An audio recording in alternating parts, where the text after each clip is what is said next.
अस्सलाम वालेकुम नाजरीन, आप देख रहे हैं आवाज और मैं हूं शहजाद इकबाल। आज के प्रोग्राम में हम बात करेंगे पीएसएल में होने वाली स्पॉट फिक्सिंग के हवाले से और क्या यह मुमकिन है कि जो कल हमला हुआ था लाहौर में उसके बाद भी पीएसएल का फाइनल लाहौर में हो सकेगा। इसके अलावा प्रोग्राम में बात करेंगे ड्रग मैन्युफैक्चरर्स और मेडिकल शॉप ओनर्स का कहना है कि जब तक ड्रग एक्ट में जो तरमीम की गई है उसको वापस नहीं लिया जाता तब तक शटर डाउन हड़ताल उनकी जारी रहेगी। इस हवाले से पंजाब हुकूमत क्या कर रही है इस पर भी बात करेंगे, लेकिन सबसे पहले बात करते हैं कल जो लाहौर में ब्लास्ट हुआ उसके हवाले से। आज अहम मीटिंग्स हुई हैं, वजीर आजम नवाज शरीफ साहब मौजूद थे आज लाहौर में, चीफ ऑफ आर्मी स्टाफ कमर बाजवा साहब आज लाहौर में मौजूद थे और दोनों ने अहम मीटिंग्स की हैं। वजीर आजम साहब को मुकम्मल ब्रीफिंग दी गई कल ब्लास्ट के हवाले से। जो इनिशियल इन्वेस्टिगेशन है वो भी सामने रखी गई, जो सीसीटीवी फुटेज है कल के इस ब्लास्ट की उसको भी सामने रखा गया और कहा जा रहा है कि अहम पेशरफ्त भी हुई है। इसके अलावा काउंटर टेररिज्म डिपार्टमेंट ने बताया कि 2016 में अहम कामयाबियां हासिल हुई हैं। 12 ऐसे दहशतगर्दी के मंसूबे थे जिनको नाकाम बनाया गया है। 231 दहशतगर्दों को हलाक किया गया है 2016 में और इसके अलावा 769 दहशतगर्दों को गिरफ्तार भी किया गया है। चीफ ऑफ आर्मी स्टाफ ने भी अहम मीटिंग्स की और उसमें यह कहा गया है कि जो नेशनल रिजॉल्व है हमारा दहशतगर्दी के खिलाफ उसको कम नहीं होने दिया जाएगा और इस ऑपरेशन को मजीद बढ़ाया भी जाएगा। जो कलदन तंजीम है उनके खिलाफ भी इस ऑपरेशन को बढ़ाया जाएगा और यह भी कहा है कि लाहौर में जो पीएसएल का फाइनल होना है उस हवाले से मुकम्मल ताउन और सपोर्ट जो है वो आर्मी की तरफ से दिया जाएगा। तमाम तो सूरत हाल पर बात करते हैं। नईम अशरफ साहब इस वक्त हमारे साथ मौजूद है, हमारे नुमाइंदे लाहौर में, जो कि हमें बताएंगे, अपडेट देंगे इस हवाले से कि क्या मजीद ब्रीफिंग में बताया गया है नवाज शरीफ साहब को आज और जो इनिशियल इन्वेस्टिगेशन है उसमें क्या पेशरफ्त हुई है अब तक। जी शहजाद, पेशरफ्त बिल्कुल हुई है और ये लग रहा है जो रिपोर्ट आज वज़ीर आज़म नवाज शरीफ को दी गई है उससे लगता है कि बहुत जल्द जो है इसके सहूलतकार और हैंडलर जो हैं वो तमाम जो गैंग है वो पकड़ा जाएगा। ये गुलशन इकबाल पार्क 1 साल पहले हुआ उस तरह का केस नहीं है, बल्कि यहाँ पर तो क्लियर फुटेज जो है उनको मिल गई है, क्योंकि ये जगह ऐसी थी, ये पंजाब असम्बली के सामने, जहाँ पर सेफ सिटी प्रोजेक्ट के तहत बहुत ही जदीद कैमरे जो थे वो पूरे इलाके में माल रोड पे वो नस्ब थे।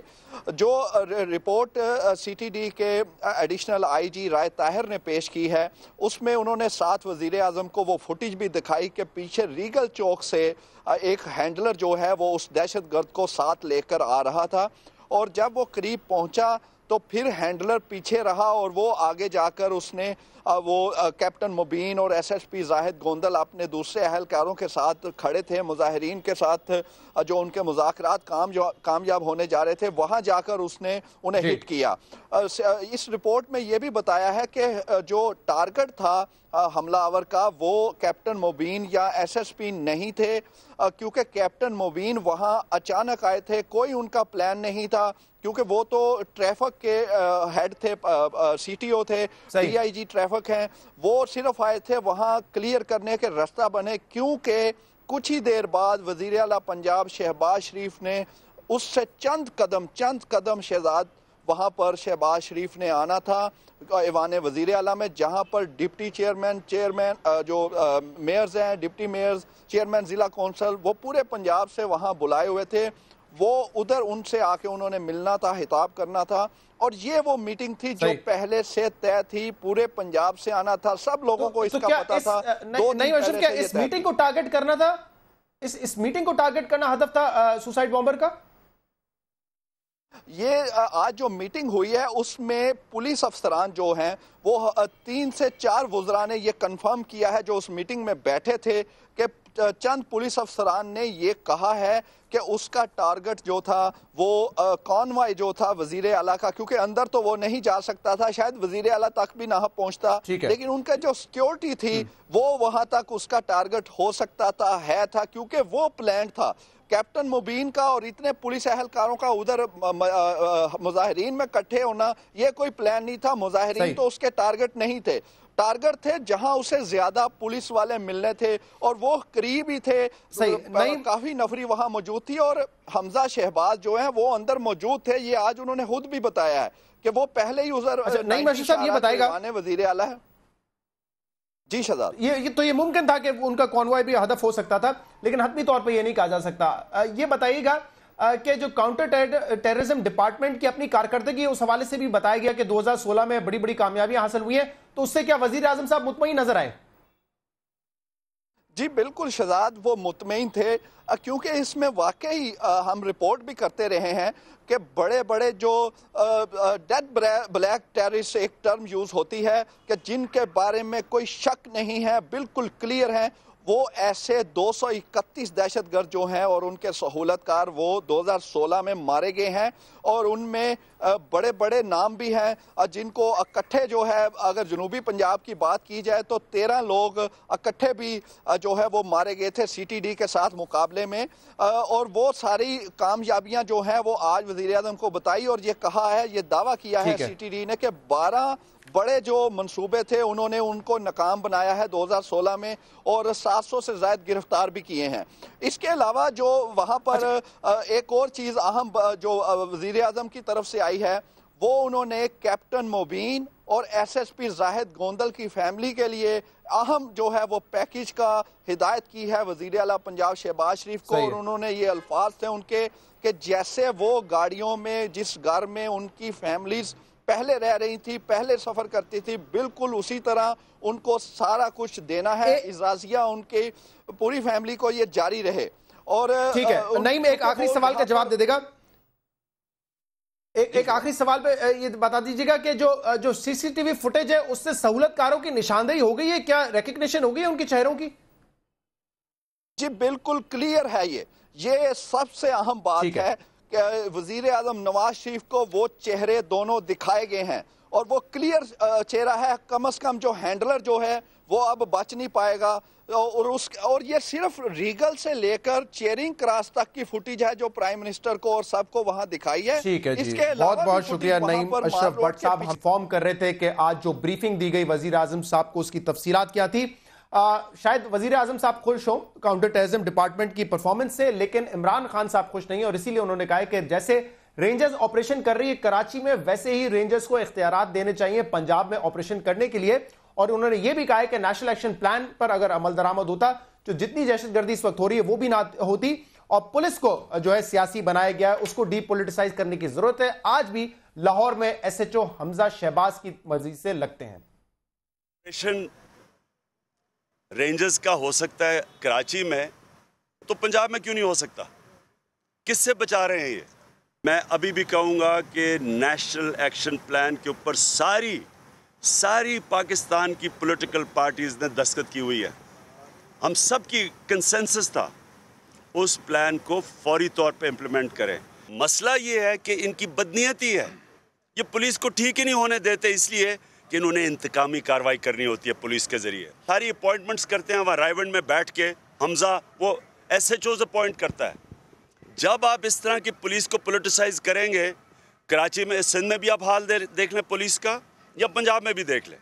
क्या लाहौर और कराची का कोई मवाजना बनता है और पंजाब में क्या जरूरत है रेंजर्स ऑपरेशन की? इस पर हम मजीद बात करेंगे। हमारे साथ प्रोग्राम में मौजूद है मलिक मोहम्मद अहमद खान साहब, तर्जुमान है पंजाब हुकूमत के, और इसके अलावा हमें ज्वाइन किया leader of the opposition Punjab assembly Mian Mahmood Rasheed Sahab ने। आप दोनों का बहुत शुक्रिया प्रोग्राम में ज्वाइन करने के लिए। मलिक मोहम्मद साहब, आज बड़ी तफसील से ब्रीफिंग दी गई है वजीर आजम साहब को कल के ब्लास्ट के हवाले से। अब तक की जो तफ्तीश हुई है, क्या फाइंडिंग्स है उसकी?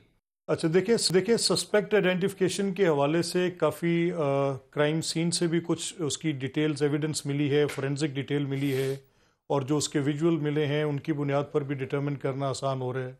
और कुछ यहाँ पे क्योंकि ये सिविल लाइन डिवीज़न था और सिविल लाइन डिवीज़न में सेफ सिटी प्रोजेक्ट के जो हमारे सर्वेलेंस थे, जो भी ट्रैफिक के साथ कनेक्टेड थे, उनके विजुअल से भी हमें काफ़ी हेल्प मिली है, लीड्स मिल गई हैं।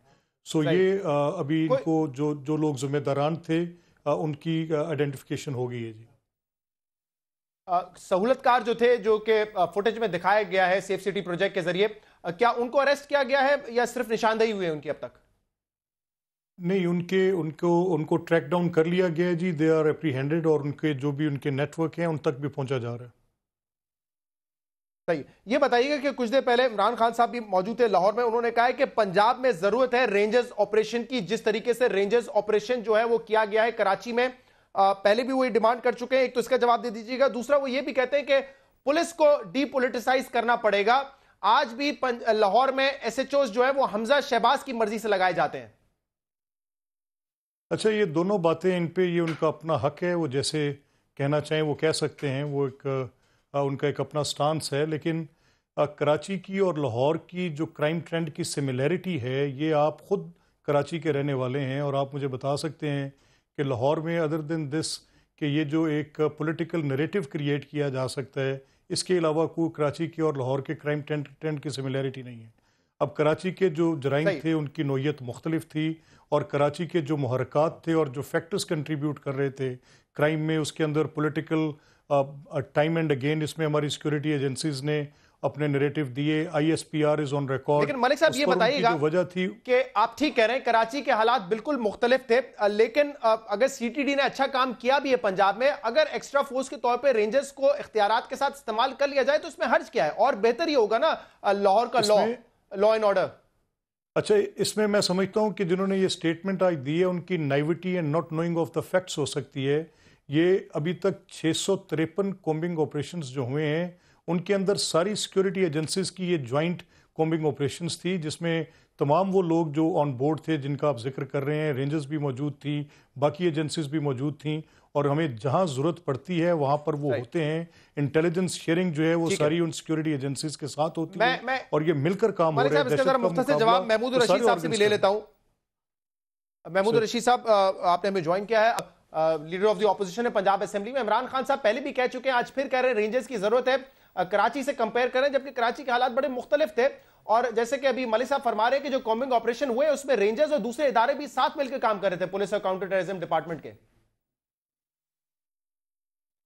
देखिए, उसमें हमें तो जब भी पता चला, यही पता चला कि गवर्नमेंट जो है वो रेजिस्ट कर रही है और वो नहीं ये चाहती कि ये एजेंसीज और रेंजर्स जिस तरह कराची में काम हो रहा है यहाँ पर भी काम करें।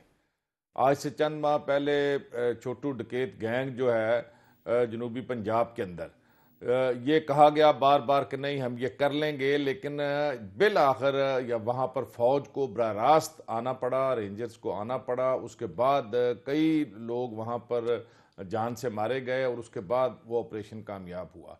मैं ये समझता हूँ कि अब भी दहशतगर्दों के महफूज ठिकाने हैं पंजाब के मुख्तलिफ अजला के अंदर। ये जो दहशतगर्दी की नई लहर है, आज भी एक धमाका हुआ, कल भी एक धमाका हुआ, उससे पहले भी धमाका हुआ, तो मैं ये समझ रहा हूं कि हर दूसरे तीसरे महीने एक बड़ा ब्लास्ट, आज से चंद माह पहले यहाँ गुलशन इकबाल में जो धमाका हुआ, तो ये किसी तौर पर भी हम इसे पीसफुल और नॉर्मल हालात करार नहीं दे सकते। स्ट्रीट क्राइम में भी डे बाई डे इजाफा हो रहा है और ये कराची तर्ज का क्राइम जो है ये बढ़ रहा है यहाँ पर। यानी आप चौकों में, चौराहों में लोगों से ये छीन लेना। आज से 1.5-2 माह पहले जो हमारे एक MP हैं पंजाब असेंबली के मुस्लिम लीग नून के इनामुल्लाह नियाजी, क्लब चौक में माल रोड के ऊपर उनकी गाड़ी से कैश और वो मोबाइल फोन जो है वो छीन लिया गया। फैसल टाउन में एक चौक के अंदर डकैती हो रही है और पीछे से एक नौजवान जो है वो अपने कैमरे से इसकी वीडियो बना रहा है। रोजाना दर्जनों क्राइम ऐसे हो रहे हैं चौकों और चौराहों में। मैं ये समझ रहा हूं कि इसमें पंजाब हुकूमत ने इसे अपनी अना का मसला बनाया हुआ है। जिस तरह मलिक साहब कह रहे हैं कि कॉम्बिंग ऑपरेशन में सारी एजेंसी साथ हैं, उसमें मेजर रोल इन एजेंसीज का नहीं है। दूसरी बात मैं ये कह रहा हूं, जहां पुलिस को डीपोलिटिसाइज करने वाली बात है, तो दिस इज फैक्ट। पंजाब के IG के हाथ बंधे हुए हैं। पंजाब का IG किसी एक डिस्ट्रिक्ट के अंदर अपनी मर्जी से वहां का DPO नहीं लगा सकता, किसी एक CCPO को नहीं लगा सकता। और अगर कोई ये कहता है कि हमजा शहबाज के कहने पर थानों के SHO लगाए जाते हैं, तो ये गलत बात नहीं है।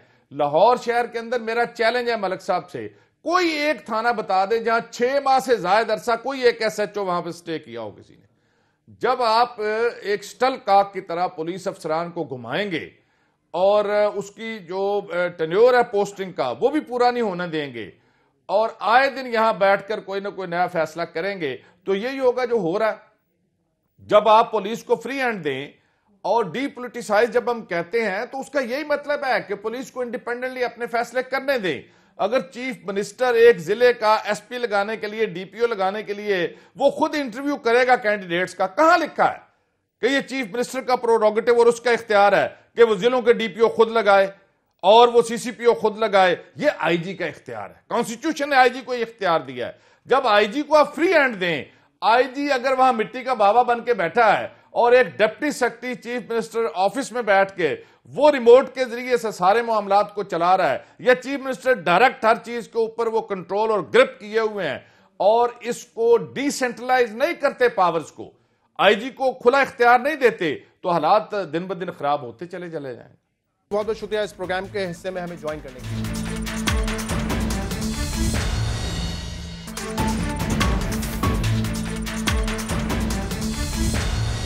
वेलकम बैक नाजरीन। नाकिस और गैर मेयारी अद्वियात के लिए बिना वारंटी और जाली अद्वियात की रोकथाम के लिए पंजाब असेंबली में 8 फरवरी को ड्रग एक्ट 1976 में तरमीम लाई गई और इस तरमीम को आज जो है अपनी शक्ल भी दे दी गई। गवर्नर पंजाब ने दस्तखत कर दिए हैं इस कानून पर।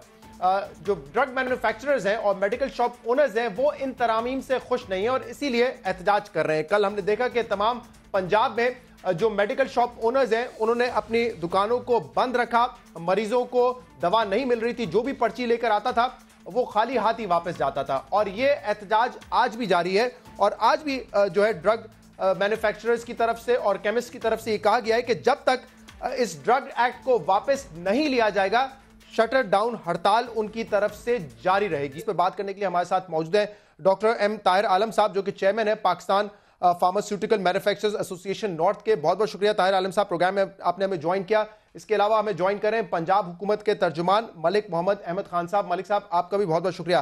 ताहिर आलम साहब, अगर हाँ या ना में मुझे इस सवाल का जवाब दे सकें कि क्या आप या आपके जो साथी मैन्युफैक्चरर्स हैं वो गैर मयारी, नाकिस, बिना वारंटी या जाली अद्वियात बनाने के काम में मुलविस हैं या नहीं? दोनों में हमें फ़र्क करना पड़ेगा। मैंने पहले भी बहुत जगह बताया है और ये अवाम की नॉलेज के लिए भी ज़रूरी है कि जाली और गैर मयारी और आउट ऑफ स्पेक्स दवाइयों में क्या फ़र्क है। जाली दवाई वो होती है जो आप किसी की दवाई गली मोहल्ले में अपने घर में बैठ के बनाएं, जो ब्रांड्स मार्केट में अवेलेबल हैं उन ब्रांड्स को आप अपनी छोटी मोटी मशीन लगा के और गली मोहल्लों में बना लें। जो गैर मयारी दवाइयाँ हैं उसमें उसमें कोई आपकी स्पेक्स आउट होती है, जो स्पेसिफिकेशन है उसकी आउट होती है। इसकी मैं मिसाल इस तरह दूंगा, जिस तरह दुनिया भर में गाड़ियां बनती हैं और फिर गाड़ियों के किसी छोटी मोटी फॉल्ट की वजह से वो गाड़ियां रिकॉल कर ली जाती हैं। इसी तरह मेडिसिन में ये पूरा एक निज़ाम मौजूद है मेडिसिन की मैन्युफैक्चरिंग में कि जहां अगर कोई आउट ऑफ स्पेक्स हुई वो कंपनी खुद विदड्रॉ कर लेती है उस दवाई को, उस पूरे बैच को वॉलंटरीली। और आपकी इतला के लिए अर्ज़ है कि सिर्फ 2016 में 1000 से ज़ायद अद्वियात जो हैं वो अमेरिका में रिकॉल हुई हैं। तो एक पूरा निज़ाम है जिसके तहत आप आउट ऑफ स्पेक्स को अलहदा कंसीडर करते हैं और जाली या स्पूरियस दवाइयों को अलहदा कंसीडर करते हैं। तो जो मैन्युफैक्चरर है जिन्होंने लाइसेंस, लेकिन बात यह है कि अगर मैन्युफैक्चरर्स जो है वो जाली अद्वियात बनाने के काम में नहीं है, वो अगर नाकिस अद्वियात नहीं बना रहे, तो फिर इनको इशू क्या है इस तरमीम से? क्योंकि ये तो उस शख्स पे जुर्माना या कैद की सजा आयद करती है जो कि बना रहा हो नाकिस अद्वियात या जाली अद्वियात।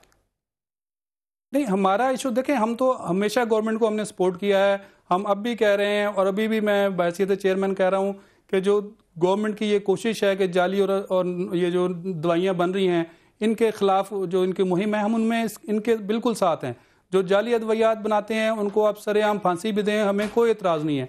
हमें तो एतराज़ सिर्फ ये है कि एक लाइसेंस मैन्युफैक्चरर जिसको गवर्नमेंट ऑफ पाकिस्तान ने लाइसेंस दिया है और जिसकी करोड़ों रुपए की सरमायाकारी है और जिसमें हज़ारों लाखों मुलाजिमीन हैं, डायरेक्टली और इनडायरेक्टली इन्वॉल्व हैं, उस इंडस्ट्री को आप उनके बराबर लाके खड़ा कर दिया है जो गली मोहल्लों में जाली दवाइयाँ बना रहे हैं। मतलब आउट ऑफ स्पेक्स की भी वही सजाएं इन्होंने कर दी हैं बराबर, जो दुनिया में कहीं भी नहीं है। पूरी दुनिया में कोई ऐसा कानून नहीं है जो इन्होंने बनाया है। हम कहते हैं कि आप अमेरिका का कानून ले आएं, आप यूरोप का कानून ले आएं, आप जापान का कानून ले आएं, कोई कानून हम पे लागू कर दें, हम बिल्कुल मानने के लिए तैयार हैं। लेकिन एक आदमी रात को सोए और सुबह उठे और वो कहे कि नहीं ये कानून होगा, तो वो हमें काबिल कबूल नहीं है। मलिक साहब, ड्रग एक्ट में जो तरमीम है और उस पर जो एतराजात किए हैं ड्रग मैन्युफैक्चरर्स ने, उसको कैसे दूर करेंगे अब आप? ये तरमीम जो है हुकूमत का मुवक्कफ, वो तरमीम इटसेल्फ है। हुकूमत ने जो तरमीम की है वो हुकूमत का मुवक्कफ है and the law speaks for itself, जो मैं कह रहा हूं। अभी जो पहला मसला है वो मुवक्कफ क्या है, जो कि उन लोगों का है जो हड़ताल पर गए। जैसे भी डॉक्टर साहब ये बात बता रहे थे, हम इनके जायज़ तहफ़्फ़ुज़ात और मुतालबात को बिल्कुल पेशेंट बड़ी रीजनेबल और on very logical grounds address करने को तैयार थे, हैं और फ्यूचर में भी होंगे। नंबर वन, हम जो चाह रहे हैं वो ये चाह रहे हैं, जो तरमीम की गई हैं, सजाओं को स्ट्रिंजेंट किया गया। पहले एक इंसान की जान किसी जाली दवाई से जाए, अब ये जो बहस है कि स्पूरियस ड्रग्स क्या हैं और सब स्टैंडर्ड ड्रग्स क्या हैं और फार्मास्यूटिकल्स कौन है, और जो घरों के अंदर छोटी छोटी मशीनें लगाकर ऐसी हर्बल मेडिसिन बेच रहे हैं जो लोगों की जिंदगियों के साथ खलवाड़ कर रहे हैं, इन सब को रेगुलेटरी रिजीम में लाना इस बिल का जो बेसिक ऑब्जेक्टिव है, मतमाए नजर इस कानून का ये था कि एक रेगुलेटरी रिजीम बन जाए। अच्छा, अभी जो इस वक्त हमारा एग्जिस्टिंग ड्रग टेस्टिंग मॉडल है वो कोई बड़ा सक्सेसफुल मॉडल नहीं है। मलिक साहब, जो इनका एतराज है, जैसे इन्होंने बताया कि गैर दवा हो या जाली दवा हो, आपने दोनों को एक जगह लाके खड़ा कर दिया, दोनों पे बड़े सख्त सजाएं हैं। जो स्पूरियस मेडिसिन हैं और सब स्टैंडर्ड मेडिसिन हैं, उन दोनों को अलग-अलग जगह पर डील किया गया है। सब स्टैंडर्ड मेडिसिन हम उसको कहेंगे जिसमें फॉर एग्जांपल किसी एक इंग्रेडिएंट की क्वांटिटी कुछ मिलीग्राम शो की गई है और वो उसके अंदर नहीं आई, और वो मेडिसिन जो है वो उसकी वो जो इंग्रेडिएंट्स हैं वो क्वालिफिकेशंस पूरी नहीं करती, और जो एक मेडिसिन है वो बिल्कुल जाली है, स्पूरियस है, उसको अलग जगह पे डील किया गया। अब ये जो सब स्टैंडर्ड मेडिसिन हैं, इनमें जो सजाओं का क्वांटम है वो वेरी करता था। पहले बिल्कुल थोड़ी थोड़ी सजाएं थी, अब उनमें 6 महीने सजा बढ़ा दी गई, उसमें जुर्माना बढ़ा दिया गया, कुछ लाखों में उसकी ट्यून चलेगी, क्योंकि because eventually at the end of the day सब स्टैंडर्ड मेडिसिन भी लोगों की जिंदगियों के साथ खेल रही थी। मलिक साहब बैठने के लिए तैयार है अभी भी रेगुलेटर्स के साथ, इनके साथ या नहीं? इनके साथ जो मेरी इंफॉर्मेशन है, जो मुझे ब्रीफ दिया है हेल्थ मिनिस्टर ने, उन्होंने मुझे ये बताया कि उन्होंने इनके साथ सक्सेसिव 12 मीटिंग्स की, इनकी नुमाइंदा एसोसिएशंस के साथ की, और उनके साथ बैठ के सारे तहफ़्फ़ुज़ात को दूर किया गया, और कोई ऐसी पीछे बात तशनीगी तलब रह नहीं गई थी। लेकिन फिर भी अगर इनके कुछ ऐसे मामलात हैं इन दीज चेंज सर्कमस्टेंसेस, जहां पर कल ये इतना बड़ा सानिया हुआ, उसमें हमारे बहुत से वो दोस्त जो प्रोटेस्ट कर रहे थे उनके लाइफ लॉसेस हुए, बहुत सारे नुकसानात उठाने के बाद। मुझे भी वक्त दे जी, आप बिल्कुल देखें ये जी, मैं आपको वक्त दे रहा हूं, मैं वक्त दे रहा हूं आपको आलम साहब। नहीं देखें, ताहिर आलम साहब मेरे सवाल भी सुन लें और उनकी बात को रिस्पॉन्ड भी कर देगा। एक तो ये सिर्फ बात आज मलिक साहब नहीं करे, राना सनाउल्लाह साहब ने भी कहा है कल के जिम्मेदारी जो है वो मुजाहिरीन पर आती है, जो कि पंजाब असेंबली के बाहर मुजाहिरा कर रहे थे। उनको बार बार कहा थ्रेट अलर्ट है, यहां पे ना जमा हो, कुछ भी हो सकता है। आप लोगों को ये बताया गया, फिर भी आप वहां से नहीं हटे।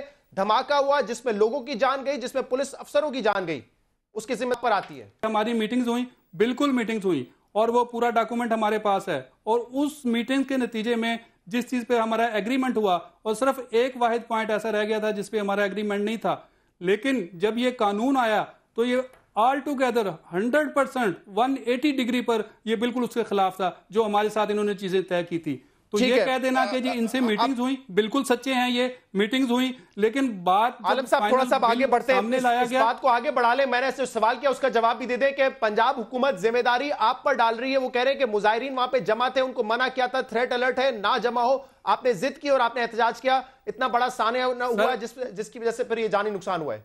देखें जी, राना सनाउल्लाह साहब को ले आए, किसी और को ले आए, पूरी दुनिया में से किसी एक आदमी को ले आए जिसने हमें कहा हो वहां पे कि थ्रेट है और आप खत्म करें, मैं पूरी जिम्मेदारी लेता हूं। अगर ये किसी ने हमें कहा हो कि थ्रेट है, बिल्कुल नहीं कहा, किसी पुलिस वाले ने नहीं कहा, किसी इंतजामिया ने हमसे नहीं कहा कि थ्रेट है। ये सारी बातें बाद में बना रहे हैं जब वाकया हो गया है, और अपनी ना जवाब पहले फौरी तौर पे ले लेता हूं जी। मलिक साहब क्या ये सच कह रहे हैं? क्योंकि राना सनाउल्लाह साहब ऑन रिकॉर्ड है, कल मेरे प्रोग्राम में उस्मा बुखारी ने कहा, तमाम जो तर्जुमान है पंजाब हुकूमत के जो ओहदेदार हैं वो आके यही कह रहे हैं कि उन्होंने थ्रेट अलर्ट दिया था इनको। अच्छा देखें, जो क्योंकि जितना बड़ा सानिया हुआ है और जितने हमारे दोस्त जो वहाँ पे कल एहतजाज कर रहे थे और जितना वहाँ पे लॉस हुआ है, जितने ज़ख्मी हुए हैं, मैं कोई ऐसी स्टेटमेंट दे के फर्दर इनके को मतलब मजीद सर मैं स्टेटमेंट दे रहा हूँ ना, मैं जिम्मेदारी से स्टेटमेंट दे रहा हूँ कि ये हमें नहीं कहा गया। स्टेटमेंट तो ऑलरेडी आ चुका है। अब वो कह रहे हैं कि आप लोग ये झूठ कह रहे हैं, बयानी कर रहे हैं कि कोई थ्रेट अलर्ट के से हमें आगाह किया गया था। आगाह किया था या नहीं आगाह किया था? इससे नहीं, मैं जो आपको मैं कह रहा हूँ, आप मेरी बात सुने ना। मैं आपसे ये कह रहा हूँ कि जो जिम्मेदारी का तयन करना कि ये वहाँ पे हड़ताल कर रहे थे, जुलूस निकाल रहे थे, इनकी वजह से ये हादसा हुआ, this would be a statement really out of context. मैं तो ये कहने को तैयार नहीं हूँ, लेकिन ये हादसा हुआ और ये एक बड़ी दुख की बात है, ये हो गया। इस बात को, सारी डिबेट को एक तरफ ले जाते हुए मैं इनसे ये कह रहा हूँ, जिम्मेदारी के साथ कह रहा हूँ कि अगर इनके कोई जायज़ तहफ़्फ़ुज़ात होंगे, क्योंकि हेल्थ मिनिस्टर ने जो मुझे ब्रीफ दिया है और जो डॉक्टर साहब को इनके जज्बात में भी शिद्दत भी है, लेकिन ये बात ऐसी है कि एक लॉ बना है और उस लॉ के ऊपर अगर इनको कोई तहफ़्फ़ुज़ात हैं, लेकिन उसका आसान हल ये था कि अगर आपकी तरफ से कल ये कहा गया था, जब हमने बार बार सवाल किया कि थ्रेट अलर्ट था अगर, तो आपने मुजाहिरीन को वहां जमा क्यों होने दिया? आपकी हुकूमत का मौक़िफ़ ये था बार बार कि हमने उनको बताया था, शायद फिर डॉक्टर साहब के, क्योंकि मैं आपको बताता हूं, नहीं दे रहे, जबकि ये कह रहे हैं कि कोई ऐसा हमें थ्रेट अलर्ट से आगाह नहीं किया गया था। नहीं, मैं आपसे अर्ज करता हूं, देखें, मैं क्योंकि जिस वक्त ये जब ये हादसा हुआ है, मैं एग्जैक्टली वहां से 10 मिनट पहले कैप्टन अमीन वैंस जो कि CCPO लाहौर है उनके दफ्तर से उठा हूं और उन्होंने मुझे ये खुद बात बताई है और इस बात पर भी कोई दो राय नहीं है कि ये थ्रेट अलर्ट हो सकता है डॉक्टर साहब के नोटिस में ना हो, जो इनके जिम्मेदार निगोशिएशंस कर रहे थे उनको कन्वे की गई और बड़ी लाउड उनको कन्वे की गई। और ये अब इस तरीके से बात करना हो रही थी, मेरी बात जो निगोशिएशन हो रही थी, डॉक्टर साहब चले आगे बढ़ते हैं, लोगों में मैं खुद शामिल चलती रहेगी। डॉक्टर साहब नहीं, आप मेरी बात तो सुन लेना, उन 4 लोगों में मैं खुद शामिल था। आपका मौक़िफ़ आ गया, उनका भी मौक़िफ़ आ गया, दोनों का मौक़िफ़ आ गया। अब ये आप लोग, मैं यहाँ पे बैठ के तो नहीं जज बन सकता कह रहा है कौन झूठ कह रहा है, लेकिन ताहिर आलम साहब ये क्या बात है कि अगर आपके मुतालबात पूरे नहीं हो रहे, तरमीम से आप खुश नहीं है, तो आप एक गरीब आदमी को, एक आम आदमी को जो है सड़क पे छोड़ देंगे, वो पर्ची लेके आएगा दवा लेने, उसको दवा नहीं मिल सकेगी, उसकी जान जा सकती है। ये क्या हरकत है? ये माफिया बन के तो काम ना करे ना, डायलॉग करें। आपको पता है अद्वियात जो है लोगों की जरूरत हो सकती है, मरीजों की जरूरत हो सकती है। आज फैसलाबाद में एक शख्स को इंजेक्शन नहीं मिला, वो कहता मैं मर जाऊंगा अगर मुझे इंजेक्शन नहीं मिला, तो वो मर गया तो उसकी जिम्मेदारी क्या आप पर नहीं आएगी? सर ऐसी बात नहीं है, हमने कल भी ये एहतमाम किया था कि जो मेन हॉस्पिटल्स हैं उनके बाहर चंद मेडिकल स्टोर्स खुले रहें और इमरजेंसी की सूरत में लोगों को अद्वियात मिलती रहें। अब ये बताएं कि हमारा जो ताल्लुक है वो फार्मा से है, तो क्या हम सब्जियों की दुकानें बंद करा के एहतजाज करेंगे या हम कोई और गाड़ियों की दुकानें बंद करा के एहतजाज करेंगे? जिस चीज से हमारा ताल्लुक है, गरीब आदमी अगर मुतासिर होता है, उसको मरीज को दवा नहीं मिलती, वो मर जाता है, उसकी हालत और बिगड़ जाती है, तो इसकी जिम्मेदारी तो आप पर आएगी ना। ये क्या तरीका है? कभी टीचर्स होते हैं वो माफिया बन के बैठ जाते हैं, जिम्मेदारी माफिया बन जाते हैं, इसकी जिम्मेदारी हुकूमत पर क्यों नहीं आएगी? इसकी जिम्मेदारी माफिया की बात नहीं है, इसकी जिम्मेदारी हुकूमत पर क्यों नहीं आएगी कि वो उसने ना आज तक और ना उसने तवज्जो दी है हमारे मुतालबात पर। मुझे थोड़ी मुतालबात जब हमारे नहीं माने गए, जब हमारी बात नहीं सुनी गई, तो फिर हम सड़क पर आए। मैं आपको एक वे आउट दे देता हूं, फिर हम सड़क पर आए भाई मेरे, जब हमारे मुतालबात नहीं सुने गए। आप मुझे बताएं क्या हाल है, आप मुझे बताएं क्या हाल है। एक आदमी बात भी नहीं करता, मजाकरात भी नहीं करता। हमने वजीर आला को कई खत लिखे, रिकॉर्ड में है, हमने अखबारात में इश्तिहार दिया कि जनाब हमें टाइम दिया जाए, उन्होंने हमें टाइम नहीं दिया मुलाकात का। तो नहीं, मुझे बताएं फिर क्या हाल है, मुझे आप बताएं क्या हाल है। अगर मैं पूछ रहा हूं ना उनसे, अब मुझे वो 12 मीटिंग हुई, उस 12 मीटिंग का क्या नतीजा निकला? उसके बिल्कुल अपोजिट बिल जो है वो लाके पास करा लिया गया असेंबली से। अब मुझे इजाजत दे दे, मैं आपको ये कहता हूं, देखिए इसके 2 रास्ते हैं। नंबर 1 तो जो मैं डॉक्टर साहब से भी ऑफर कर रहा हूं कि अगर इनके कोई जायज़ तहफ़्फ़ुज़ात ऐसे हैं जो कि अरेस्ट किए जाने चाहिए, तो अगर बिल पास भी हो गया, even then I say that कि 2 चीज़ों की श्योरिटी हमने इंश्योर करनी है कि लोगों की ज़िंदगियों से खेलने की इजाज़त नहीं दी जाएगी, जाली दवाइयों का धंधा नहीं होगा। अब इसके बाद आगे चलते हैं कि अगर इनके कुछ जायज़ तहफ़्फ़ुज़ात हैं फार्मा इंडस्ट्री के, हम तो इनको एक कंड्यूसिव एनवायरनमेंट देना चाहते हैं, एक अच्छी एनवायरनमेंट देना चाहते हैं जिसमें ये कारोबार करें, अपनी इन्वेस्टमेंट्स करें। और उसके आगे भी मैं इनसे ये कहता हूं कि ये बहुत बहुत शुक्रिया आप बैठ के बात करने के लिए। ताहिर आलम साहब आपका भी शुक्रिया, और मलिक साहब आपका भी बहुत बहुत शुक्रिया इस प्रोग्राम के हिस्से में हमें ज्वाइन करने के लिए।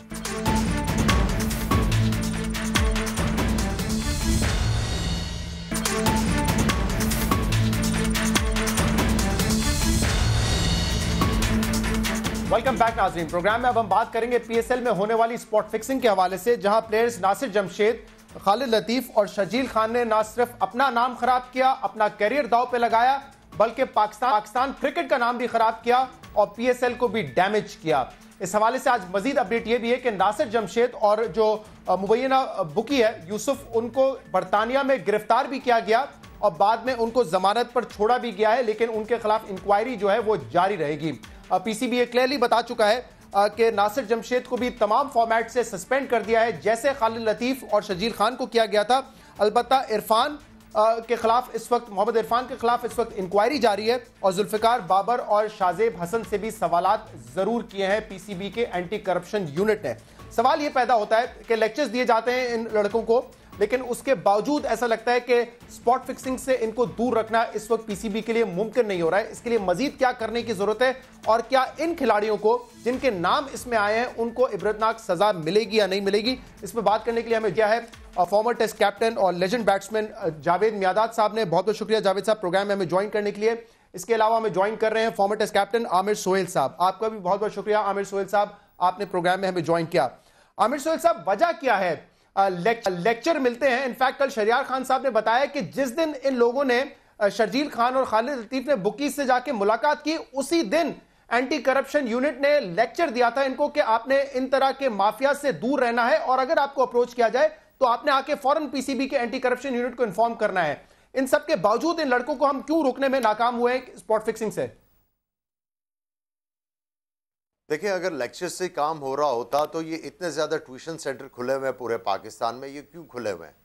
अगर आपका लेक्चर जो है वो आपके जाके दिमाग को और दिल को नहीं छूता तो उस लेक्चर का कोई फ़ायदा नहीं, और आप रिस्पॉन्सिबिलिटी फील नहीं करते तो उसका कोई फ़ायदा नहीं। जब आपने पाकिस्तान क्रिकेट बोर्ड में टेंटेड लोग रखे हुए हैं और जो आपके क्रिकेट के करता धरता हैं, जो क्रिकेट इलिटरेट हैं, उनको किसी चीज़ का पता ही नहीं है, तो आप समझते हैं कि ये लोग कमांड करेंगे रिस्पेक्ट। ये लड़के अब यही सोच रहे हैं कि यार जो भी करप्शन करता है वो इवेंचुअली पाकिस्तान टीम में आ जाता है या पाकिस्तान क्रिकेट बोर्ड में आ जाता है, हालांकि उसके ऊपर एक बार लगा हुआ है कि आप इनको क्रिकेट बोर्ड या किसी सेटअप में नहीं लेके आ सकते। ये सारा कुछ करने के बाद भी ये सारे वापस आ जाते हैं तो हम कर लेंगे, तो हम भी आ ही जाएंगे वापस। एक्चुअली कोई चीज़ इनको डिटर नहीं कर रही। अगर डिटर नहीं कर रही तो फिर आपने दूसरे तरीके से इनमें एक चीज़ इंस्टिल करनी है कि how important this is, the honour and the respect and the values. ये सब चीज़ों में पाकिस्तान क्रिकेट बोर्ड फेल हुआ है और हमारा माशरा भी फेल हुआ है। तो आपके ख्याल में अगर इन लड़कों का जिनका अपना नाम आया है उनको कोई इबरतनाक सजा दी जाए, मिसाल के तौर पे लाइफ बैन इन पे लगा दिया जाए और वापस ना आने दिया जाए, जैसे मोहम्मद आमिर को वापस आने दिया, तो आपके ख्याल में वो एक डिटरेंस के तौर पे साबित हो सकता है क्या? देखिए, किस मुंह से करेंगे? मुझे यही तो बहुत बड़ा मसला है कि अब जब आपने आमिर को दोबारा से टीम में ले लिया तो अब किस तरह कर सकते हैं आप इनको लाइफ बैन किस तरह करेंगे? और लाइफ बैन करना कोई इतना आसान काम नहीं होगा पाकिस्तान क्रिकेट बोर्ड के लिए। अगर ये किसी को लाइफ बैन करते हैं तो इनके ऊपर बहुत ज़्यादा क्वेश्चन मार्क्स आएंगे, इनसे सवाल पूछे जाएंगे, आपने ये क्यों किया, ये क्यों किया, ये क्यों किया, अब ये आपने यू टर्न क्यों लिया, अब आपने ये वाला फैसला क्यों किया? बिकॉज इन्होंने माजी में इतनी गलती कर ली हुई है, अब जो है इनको बड़ा सोच समझ के कोई फैसला करना होगा। और ये अगर आप ये कह देंगे इन दोनों को लाइफ बैन करने से सारा कुछ मसला हल हो जाएगा, आई डोंट थिंक सो। सही। जावेद साहब, आपका क्या इस पे ओपिनियन है? किस तरीके से स्पॉट फिक्सिंग की रोकथाम के लिए क्या एक्शन लिए जा सकते हैं? देखिए, करने को तो बहुत कुछ कर सकते थे। जब आपने, जैसे अभी आमिर ने भी बताया, सब के जिन्होंने किए, जब उनको आपने रेड हैंडेड पकड़ के जो जेलें काट के आए, जेल काटी जिन्होंने, आपने जब उनको वापस ले लिया, अब तो कोई बात ही नहीं है।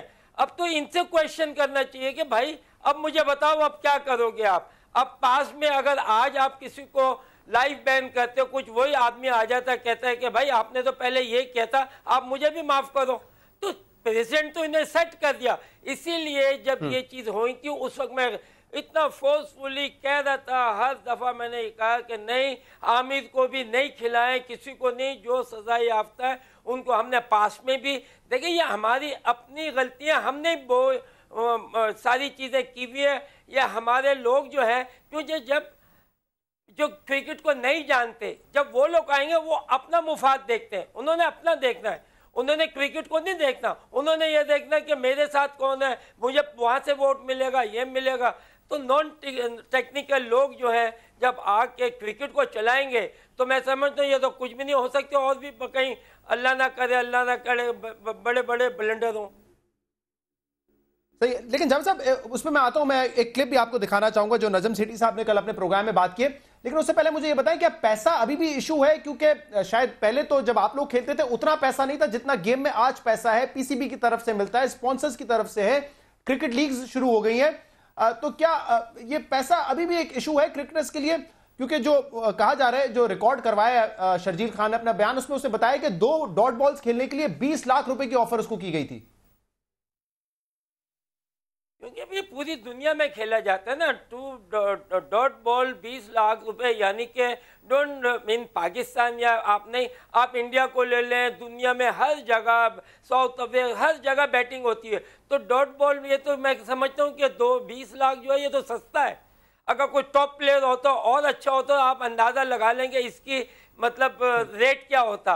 तो बेसिकली ये है कि ये देखें, ये इसको रोकना जो है आपको अपने कानून में ना बड़ा ज़बरदस्त किस्म के लानी पड़ेगी। नोट जीरो टॉलरेशन आपकी होनी चाहिए। कभी आप सोचे नहीं इन चीज़ों को, और आप उन लोगों को क्रिकेट दें, उन लोगों को दें कि आजकल वैसे ही क्रिकेट में इतना पैसा देंगे। हमारे टाइम पे क्रिकेट कम थी, पैसा नहीं था, इसलिए नहीं था कि क्रिकेट भी नहीं थी। ठीक, अब वो एक इशू नहीं है। क्रिकेट इतनी है और पैसा आपका इतना रेवेन्यू जमा हो जाता है कि आप हर जगह से ले रहे हैं। तो हमारे टाइम में ये चीजें नहीं थी, मगर उस वक्त बड़े सिंसियर लोग थे, सिंसियर क्रिकेट, जीत, मुल्क, कंट्री, ये इसको सोचते थे।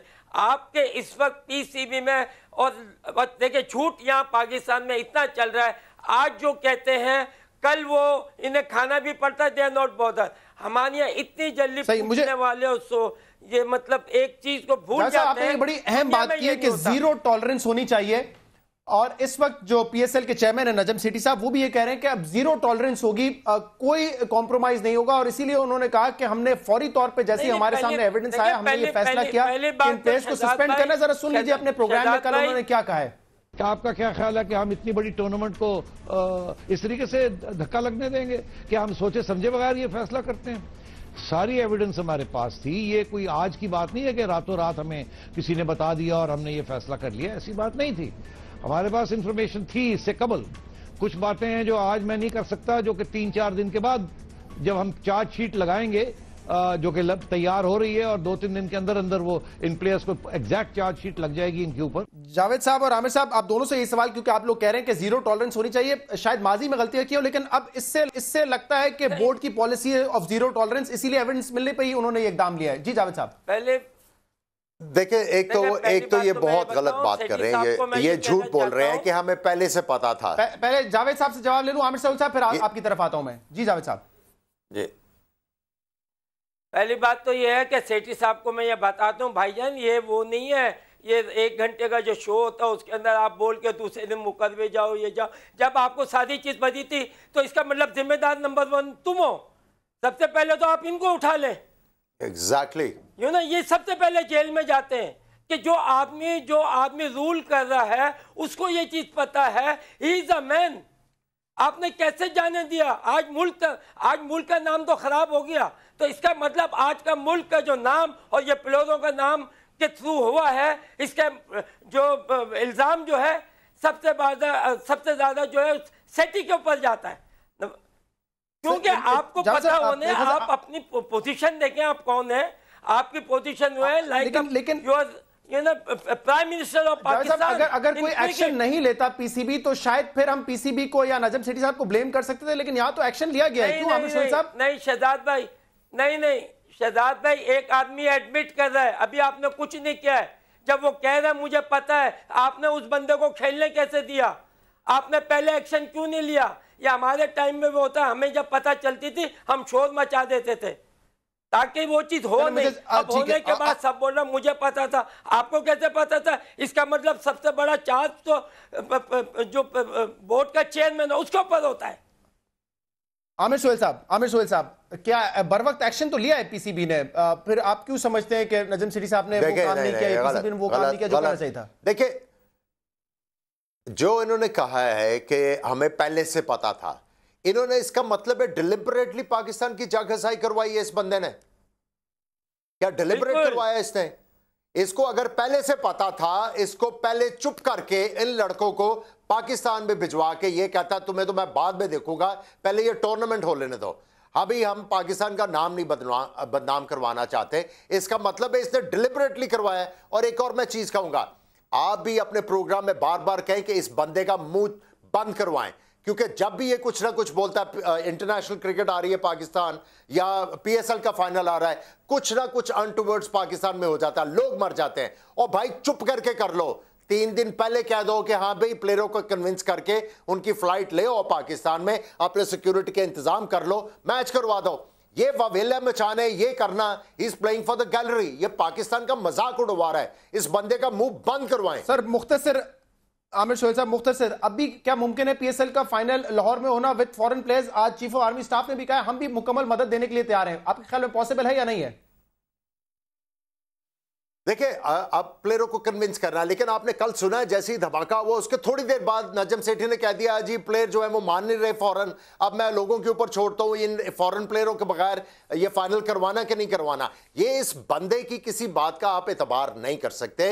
इसने पाकिस्तान क्रिकेट को बिल्कुल जो है वो एक कोने पे लाके खड़ा कर दिया हर तरफ से। कभी ये बिग 3 से मिल रहा है, वो पीछे हो जाता है, फिर कुछ कह देता है, फिर कुछ कह देता है, इतने मिलियन डॉलर मिल जाएंगे। कमेंट अगर जावेद मियां साहब मैं आपसे ले लूं, आपके ख्याल में क्या पीएसएल का फाइनल फॉरेन प्लेयर्स के साथ लाहौर में मुमकिन होगा? जावेद साहब देखिए, हम बिलीव नहीं कर सकते, एक दिन कुछ बोलते हैं दूसरे दिन यहाँ ये प्ले कर रहे हैं, they are playing with the people, playing on the TV. क्या आप अपने ना शो के जैसे कि कल कोई नहीं पूछता, ऐसी बात नहीं है, क्योंकि आप वो काम कभी भी ना बोले जो आप कर नहीं सकते। आई बिलीव इन क्रिकेट में यस और नो, आउट और नॉट आउट, बड़ा डिसीजन सीधा सीधा सिंपल लेना पड़ता है। You don't have to play with the people of Pakistan on anything, just straightforward है। ये क्रिकेट इतनी स्ट्रेट फॉरवर्ड है, इसके डिसीजन भी इतने स्ट्रेट फॉरवर्ड है कि आप सोच सकते हैं ये चिड़िया वाला चक्कर नहीं है। मेरी चिड़िया ने बोला था, उसने बोला, बहुत बहुत शुक्रिया। मेरे पास वक्त बिल्कुल खत्म हो गया है। जावेद मियां आपका भी शुक्रिया, आमिर सोहेल साहब आपका भी शुक्रिया। हर पाकिस्तानी की ख्वाहिश है कि पीएसएल का फाइनल लाहौर में हो, लेकिन अब देखना यह है कि जो मौजूदा हालात हैं उनमें यह मुमकिन होता है कि फॉरेन प्लेयर्स भी आके पाकिस्तान में खेले या ना खेले। फिलहाल तो अज़म यही है कि लाहौर में ही पीएसएल का फाइनल होगा, चाहे फॉरेन प्लेयर्स आए या पाकिस्तानी प्लेयर्स पर ही वो मैच खेलना पड़े। इस प्रोग्राम का फीडबैक आप हमें दे सकते हैं हमारे सोशल मीडिया पर। इजाजत दीजिए, अल्लाह हाफिज।